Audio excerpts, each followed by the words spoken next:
Votre passion est en train de vous détruire. Oui, je vous parle à vous, le passionné, l'ambitieux. La personne sur qui tout le monde compte, celle qui ne compte jamais ses heures et qui en est fière. Votre plus grande qualité, cette flamme qui vous anime, est devenue l'incendie qui ravage votre forêt intérieure. Cette dévotion que vous portez comme un badge d'honneur, ce n'est plus de la force, c'est le symptôme d'un problème plus profond. Cette discipline que vous avez mis tant d'efforts à construire, elle est devenue une arme que vous avez retournée contre vous-même et vous appuyez sur la gâchette chaque matin.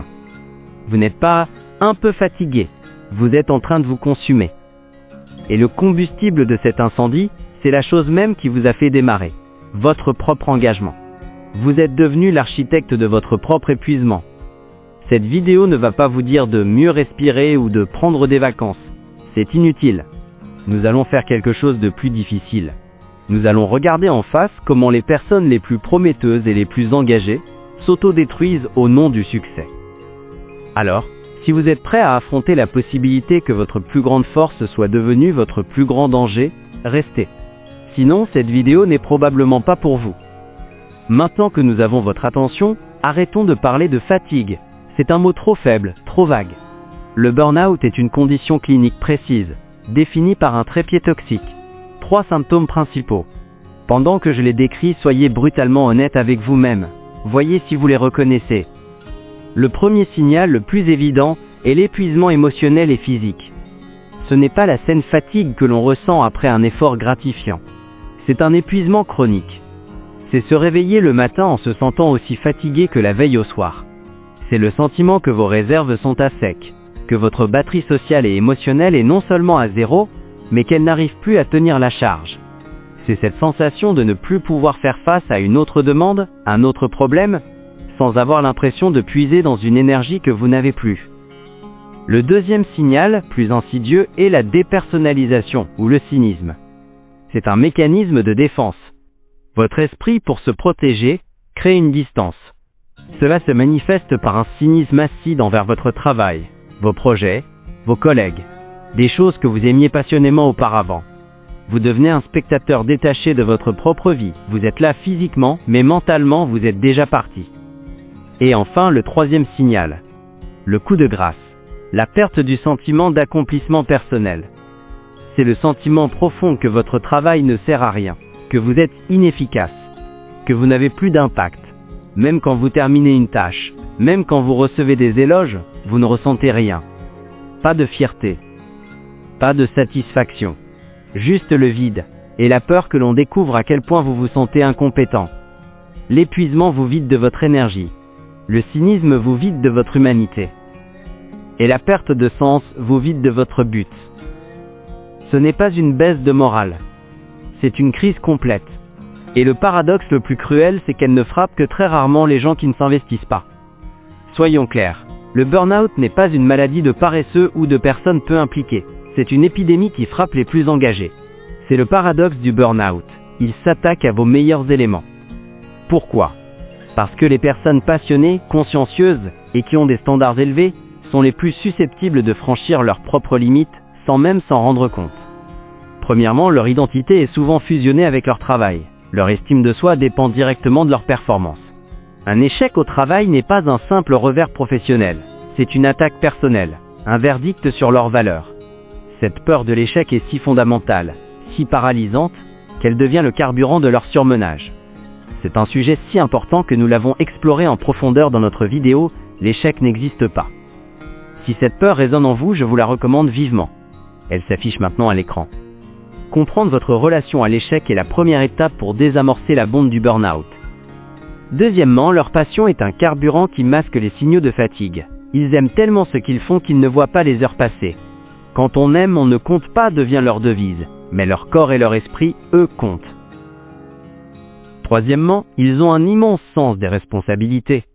Ils disent oui à tout pour ne pas décevoir, pour prouver leur valeur. Ils prennent sur eux la charge des autres, jusqu'à ce que leur propre structure cède sous le poids. Ils sont comme des moteurs de Formule 1, conçus pour une performance maximale, mais sans jauge de température ni limiteur de régime. Ils tournent à plein régime, ignorant les signaux de surchauffe, jusqu'à ce que le moteur casse. Le burn-out n'est donc pas un signe de faiblesse. C'est la preuve que vos plus grandes forces, votre engagement, votre passion, votre sens du devoir, ont été poussés dans une zone toxique, sans les garde-fous nécessaires. Toute arme puissante peut être retournée contre soi. Et c'est là que nous devons parler de la discipline.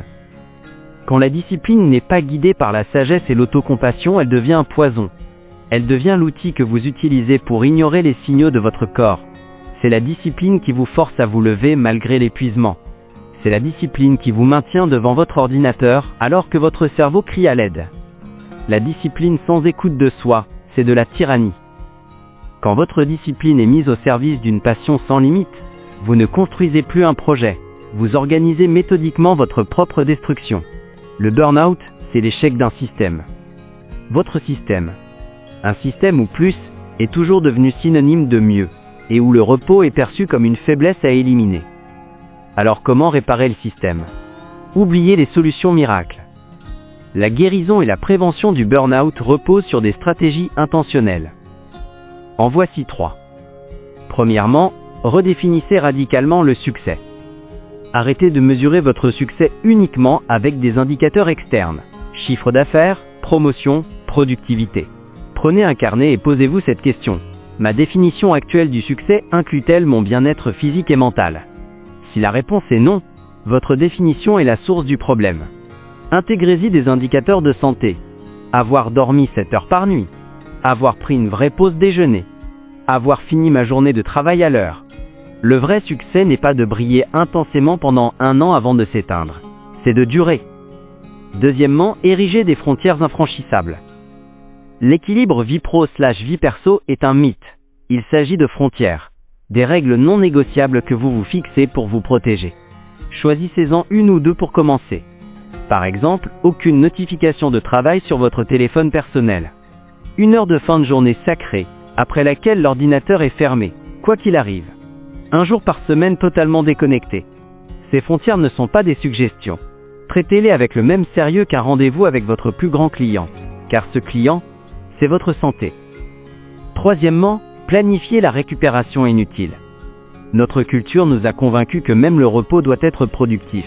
C'est faux. Vous avez besoin d'activités qui ne servent à rien, si ce n'est à vous ressourcer. Un hobby qui n'a pas pour but de devenir un business, une promenade sans objectif, de la musique juste pour le plaisir. Le secret est de planifier ce temps. Inscrivez 1 heure de guitare ou 30 minutes de marche sans téléphone dans votre agenda, avec la même importance qu'une tâche professionnelle. La récupération n'est pas ce qu'il reste quand tout le reste est fait. C'est un ingrédient actif de la performance durable. Nous avons commencé par une vérité qui heurte. Votre passion peut vous détruire. Nous avons ensuite posé un diagnostic clinique sur le burn-out, loin des clichés. Nous avons compris que ce sont les meilleurs qui tombent, et que leur propre force, sans sagesse, deviennent leur faiblesse. Mais le message final est un message d'espoir. Le burn-out n'est pas une condamnation à vie, c'est un signal. Un système d'alarme brutal mais vital, envoyé par votre corps et votre esprit pour vous supplier de changer de système. L'ignorer est une folie. L'écouter n'est pas un aveu de faiblesse. C'est le plus grand acte de force et de sagesse stratégique que vous puissiez faire. Pour votre carrière, et plus important encore, pour votre vie. La performance la plus admirable n'est pas le sprint le plus rapide, mais le marathon que l'on est capable de courir toute une vie. Pour commencer ce changement, je vous invite à faire un acte d'engagement. Partagez dans les commentaires, non pas une astuce de productivité, mais une seule frontière que vous allez mettre en place dès cette semaine pour vous protéger. Votre réponse pourrait être l'inspiration dont une autre personne a besoin pour commencer son propre chemin. Prenez soin de vous. Pas seulement quand vous serez au bout du rouleau, mais maintenant. C'est ça, le vrai secret.